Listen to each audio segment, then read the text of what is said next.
Three astronauts are journeying to Titan, but soon they begin experiencing serious psychological issues. Trust me, the ending of this story will be a real shocker for you. Astronaut John wakes up on the spaceship Odysseus 1. This ship is headed towards Saturn's moon, Titan. The journey is long, so the crew must go through several cycles of hibernation. The crew members wake up approximately every 3 months and then enter hibernation again using special medications. John takes a shower and joins the other crew members, Captain Franks and an astronaut named Nash. They listen to messages from Earth, get the latest news, and conduct a routine equipment check. John remembers his beloved girlfriend, Zoe. He misses her a lot and realizes with horror that he's forgotten her last name. Nash calms him, pointing out that the strong medications used for hibernation have serious side effects. John recalls the day he met Zoe. It turns out her last name is Morgan. After checking all the spaceship's systems, John reports to Earth that they will soon reach Titan. Now they can enter hibernation mode again and sleep for another 3 months. John dreams of Zoe again. Both of them worked in the field of space technology and participated in the preparation for the Titan mission to deliver a large amount of natural resources, especially methane, back to Earth. 3 months pass. In the news cycle, John wakes up first and decides to have lunch. After that, he pedals on the exercise bike to work his muscles. He suddenly hears Zoe's voice, suggesting another side effect of hibernation. Suddenly, the spaceship starts to shake, and a metal panel falls from the ceiling onto John. Soon, Captain Franks and Nash find him and bring him back to his senses. It seems that Odysseus 1 endured some kind of impact, damaging the hull and several internal components. The ship's computers report no impact or any other damage.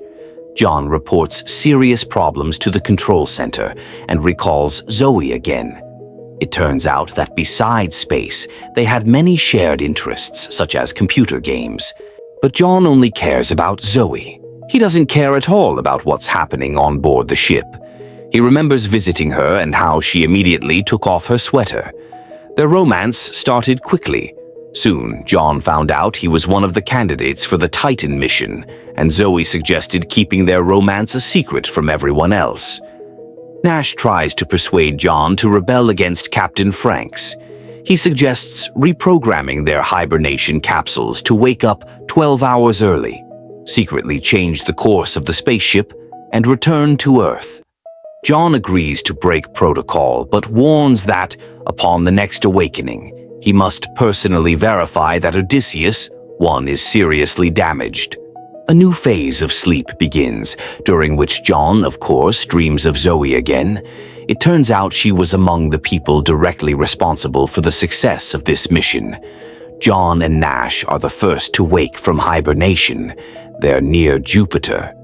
Nash is nervous and urges John to change the course of the ship soon, while they still have a chance.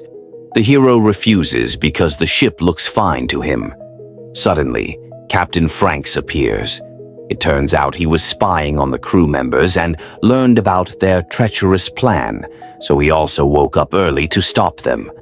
John and Captain Franks look at Jupiter together and decide to continue the mission. Nash enters into a state of paranoia. He is convinced that they must not head toward Titan, as they won't be able to return. However, no one listens to him now. John experiences a nightmare in which the spaceship becomes depressurized due to damage, and he gets sucked into open space.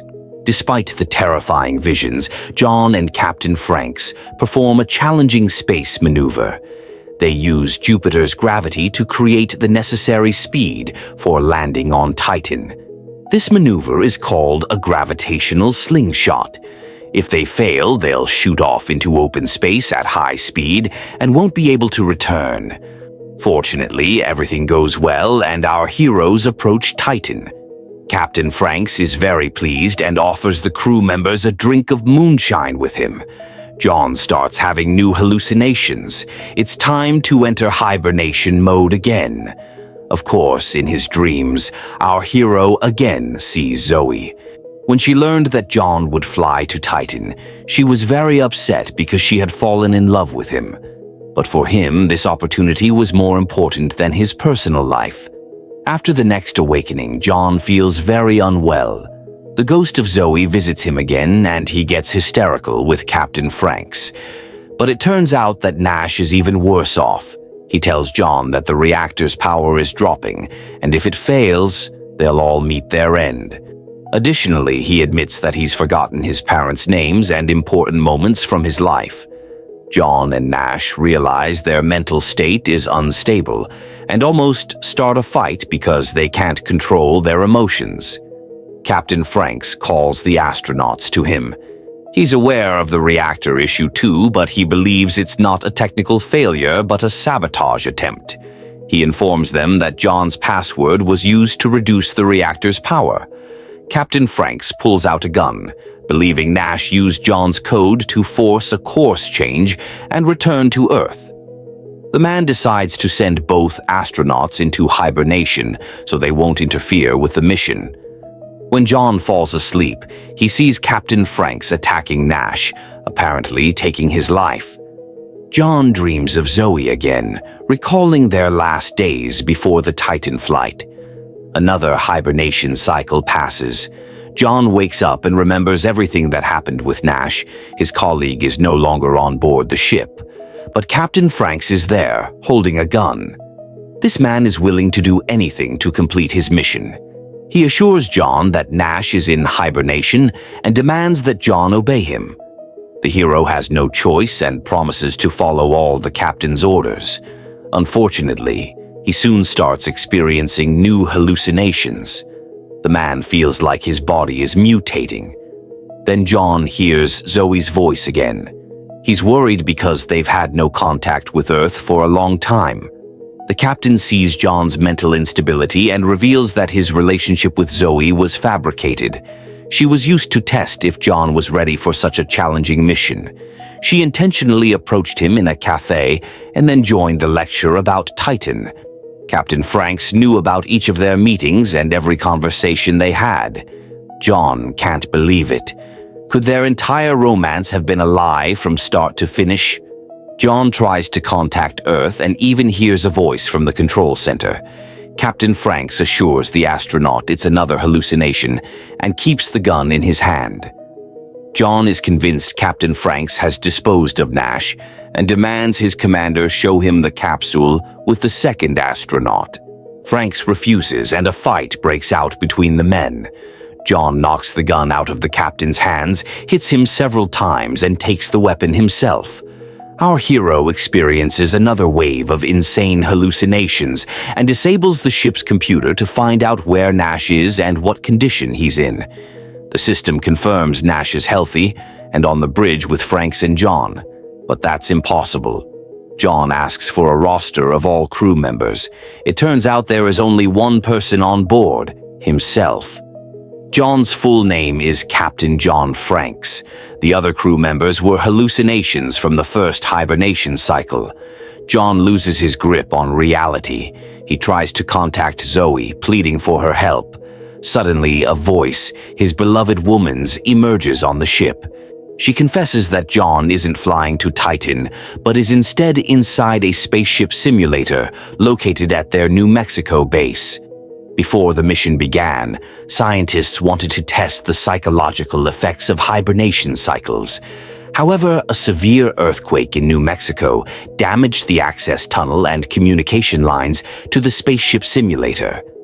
John received excessively high doses of hibernation drugs due to the scientists being unable to fix the situation. Consequently, his mind became severely affected. Zoe asks John to exit through the airlock and leave the simulator. At that moment, a wounded Captain Franks appears before him. He tells John it was another hallucination, and he needs to calm down, ignore the voices in his head, and complete his mission. John is now faced with a choice. He recalls the most important moments of his life and decides to listen to Zoe, stepping through the airlock. Initially, it seems he's right, and he'll enter a subterranean tunnel instead of open space. The red emergency lights activate, and John proceeds down a long ladder. Suddenly, he realizes he's making a fatal mistake. But at that moment, he is sucked out of the airlock directly into open space.